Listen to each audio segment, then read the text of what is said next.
শুভ সকাল আমার প্রিয় বন্ধুরা, কেমন আছো সবাই? আশা করছি যে যেখান থেকে আমার আজকের ব্লগটি দেখছো সকলে ভালো আছো, সুস্থ আছো। বড়দেরকে প্রণাম আর ছোটদেরকে অনেক অনেক ভালোবাসা দিয়ে আজকের ব্লগটি শুরু করলাম। বন্ধুরা, এখন বাজে সকাল 6:30। ওদিকে তো মারুলি দেওয়া হয়ে গেছে, মারুলি মা দিয়ে দিয়েছেন। আর আমি দেখো এখন উঠানটা ঝাঁট দিয়ে নিলাম। উঠান ঝাড় দেবার পর তারপর দেখো চলে এলাম কলতলায়। আগের দিন রাত্রের এঁঠো বাসনগুলো ছিল, ওগুলোই এখন মেজে নিচ্ছি। আর প্রতিদিন জানো তো এঁঠো বাসনগুলো রাখা থাকে, সকালবেলায় ধুয়ে নেওয়া হয়। আর আজকে দেখো অনেকগুলো বাসন হয়ে আছে, সেগুলো এখন মেজে নিচ্ছি, তারপর ধুয়ে নেব। আজ অনেক সকালেই ঘুম ভেঙে গেছে, তার কারণ তোমাদের দাদাভাই কাজে গেছে, সেই জন্য। তোমাদের দাদাভাই কাজে যাওয়ার পর আমাদের ওদিকে রান্নাও বসিয়ে দেওয়া হয়েছে, কারণ বাবা কাজে যাবেন, খাবার নিয়ে যাবেন, সেই জন্য তো রান্না করছিলাম। তারপর উঠানটা ঝাঁট দিয়ে নিলাম। তারপর দেখো বাসনগুলোও এদিকে ধুতে চলে এলাম। তো দেখো এদিকে আমার বাসনগুলোও ধোয়া হয়ে গেছে। বাসনগুলো ধুয়ে নেবার পর ব্রাশ করে চা খেয়ে আবার দেখো চলে এলাম উনুন শালে। আর আমাদের রান্না প্রায় হয়েই গেছে, শুধু এই রান্নাটা বাকি আছে। এই রান্নাটা হয়ে গেলেই তারপর ছেলেকে পড়াতে বসাবো। সকালের সব কাজ বাগিয়ে নিয়ে ছেলেকে পড়াতে বসিয়েছিলাম।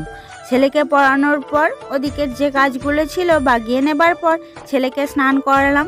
স্নান করিয়ে এখন দেখো আমরা খেতে বসে গেছি, কারণ খাওয়া দাওয়া করে স্কুলে যাব ছেলেকে নিয়ে। আর ওদিকে মা হাটে গিয়েছিলেন, তো মা হাট থেকে এলেন, মাকে বললাম আপনাকেও দিয়ে দিই। মা বললেন এখন খাবো না, তোরা খেয়ে নে, তারপর খাবো।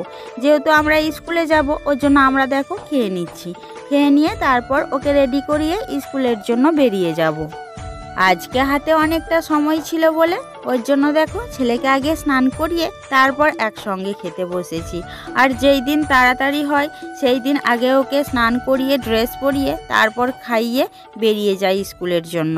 কিন্তু আজ দেখো আগে খাওয়ালাম, তারপর ড্রেস পরিয়ে দিচ্ছি। তারপর আমি রেডি হব, ওকে ড্রেস পরিয়ে দেবার পর রেডি হয়ে বেরিয়ে যাব স্কুলের জন্য। এখনও তো অনেক কাজই বাকি আছে, কিন্তু এখন তো হবে না, যেহেতু স্কুলের জন্য বেরিয়ে যাব। তো স্কুল থেকে আসার পর বাকি কাজগুলো এসে করে নেব। তো চলো বন্ধুরা, এখন ছেলেকে রেডি করিয়ে দিই।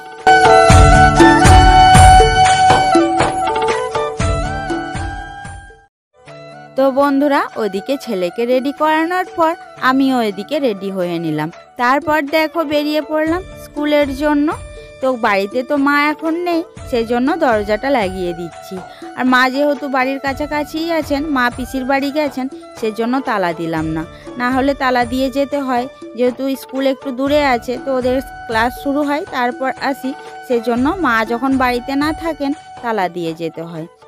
তো যাই হোক, দেখো ওদিকে ছেলেকে সোয়েটার পরিয়েছি কিন্তু টুপি পরায়নি। তার কারণ ছেলে আমাকে বারবার বলছে মা আমাকে টুপি পরিও না, কারণ আমি প্রচণ্ড ঘেমে যাচ্ছি। ওই জন্য আজকে দেখো ওকে টুপি পরালাম না, শুধু সোয়েটারটাই পরালাম। আর সত্যি বন্ধুরা, ও প্রচণ্ড ঘেমে যায়, সেজন্য আজকে আমি আর টুপি পরালাম না। আর রোদের জোর দেখো, আজকে অনেকটা রোদের জোর, সেজন্য আর টুপি দিলাম না। বন্ধুরা, এখন বাজে 11টা। ছেলেকে স্কুলে দিয়ে আসার পর বাড়িতে এসে দেখি মনা আর সুমি বাঁধা আছে, তাই দেখো ওদেরকে খুলে দিচ্ছি। তো বড় মনা তো নেই, ও বাইরে আছে। আর ছোট মনা আর সুমি বাঁধা আছে। ওদেরকে খুলে দেবার পর উঠানটা ঝাঁট দিয়ে নেব। মা হয়তো ওদেরকে বেঁধে দিয়ে গেছেন। ওদেরকে খুলে দেবার পর বাইরে বের করে দিয়ে তারপর উঠানটা ঝাঁট দেব। আর তার সঙ্গে দেখো দড়িগুলো বাঁধা আছে, দড়িগুলোকেও খুলে দেব। দড়িগুলো খুলে দেবার পর ভাতের ফ্যানটা দেখো গামলার মধ্যে রাখা আছে। তো সুমি আর মনাকে হয়তো দেওয়া হয়েছিল, তো ওটাকেও দেখো ঢাকা দিয়ে দিলাম। ঢাকা দিয়ে এখন দেখো চলে এলাম উনুন শালে। আর উনুন শালের অবস্থা দেখো, সেই সকালে রান্না করেছিলাম, তো আর ঝাঁট দেওয়াও হয়নি, বাগানোও হয়নি, তো তখন সময় ছিল না। ওর জন্য দেখো এখন ঝাঁট দিয়ে তারপর উনুন শালটাকেও লেপে নেব। তো চলো আগে উঠানটাকে ঝাঁট দিয়ে নিই, তারপর এদিকটা বাগিয়ে নেব। আর ফ্যানটাকে ঢাকা দিয়ে রেখেছি তার কারণ হলো মনা সুমি ওরা তো বারবার আসে বাড়িতে খাওয়ার জন্য, তো সেই জন্য ঢাকা দিয়ে রেখেছি। তো ওরা যখন আবার আসবে আবার ওদেরকে খেতে দেব। তো দেখো বন্ধুরা, এদিকে আমার উঠানটাও ঝাঁট দেওয়া হয়ে গেছে। তো যাই হোক, উঠানটা ঝাঁট দেবার পর তারপর দেখো জল নিয়ে চলে এলাম উনুন শালে। এখন উনুন শালটাকে লেপে নেব। আর আমাদের উনুন শালের অবস্থা দেখো, অনেক কালি হয়ে গেছে। সেই সকালে রান্না হয়েছে আর এখন দেখো লেপে নিচ্ছি। এখন বাজে প্রায় 11:30। আর এত দেরিতে লেপার কারণ হলো ঘাঁটা হচ্ছিল। তার কারণ রুবি আছে, তো রুবির মায়ের আবার বাচ্চা হয়েছে, সেই জন্য ঘাঁটা করা হচ্ছিল। ঘাঁটা তো হয় চাল সবজি কাটা দিয়ে, তো ওর জন্য বিশেষ করে দেরি হয়ে যায়। আর দেখো উনুন এখনও আগুন আছে, যেহেতু দেরি করে ঘাঁটা হচ্ছিল সেই জন্য অনেক দেরি করেই লেপা হচ্ছে। আর আমাদের রুবির মায়ের বাচ্চা অনেক দিন হয়েছে, প্রায় 1 মাস হয়ে গেল, তোমাদেরকেই বলা হয়নি। আর রুবি তো এখানে থাকে না, পিসির বাড়িতে থাকে, আর আমিও যাই না, ওর জন্য বিশেষ করে তোমাদের সঙ্গে শেয়ার করিনি। কিন্তু আজকে ভাবলাম শেয়ার করি, সেই জন্য দেখো আজকে শেয়ার করলাম। তো যাই হোক, দেখো এদিকে আমার উনুন শালটাও লেপা হয়ে গেছে।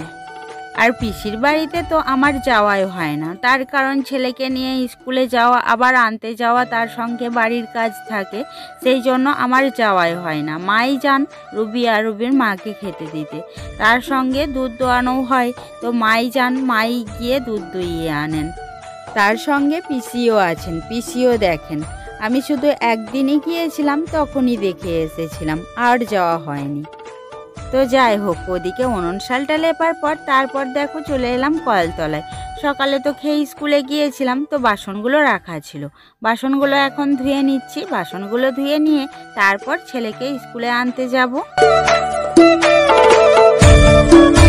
বন্ধুরা, এখন বাজে দুপুর 2:30।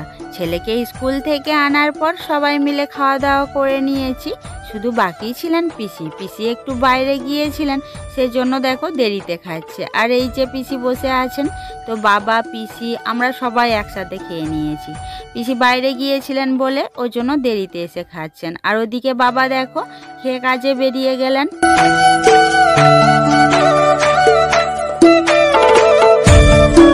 বিকালের জামা কাপড় তুলে নিয়ে ঝাঁটপাট বাগিয়ে সন্ধ্যা হলো, সন্ধ্যার কাজ বাগিয়ে নিয়ে ছেলেকে পড়াতে বসিয়েছিলাম। তারপর দেখো চলে এলাম উনুন শালে। তো আমাদের আজকে রাত্রের রান্না রুটি আর আলু ভাজা। রুটি হয়ে গেছে, এখন আলুটা ভাজা হচ্ছে। মা ওদিকে আলু ভাজছেন, আমি দেখো এখানে বসে আছি। তো আলু ভাজা প্রায় হয়েই এসছে, এখন নামানো হবে। তো আলু ভাজা হয়ে গেলে তারপর সবাই খাওয়া দাওয়া করে নেব।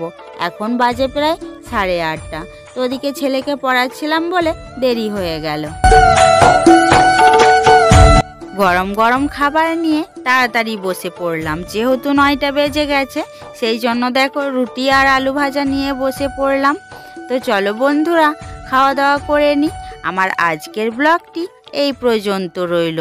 আশা করছি আমার ব্লগটি তোমাদের ভালো লেগেছে। যদি ভালো লেগে থাকে লাইক আর সাবস্ক্রাইব করে পাশে থেকো। সকলে ভালো থেকো, ধন্যবাদ।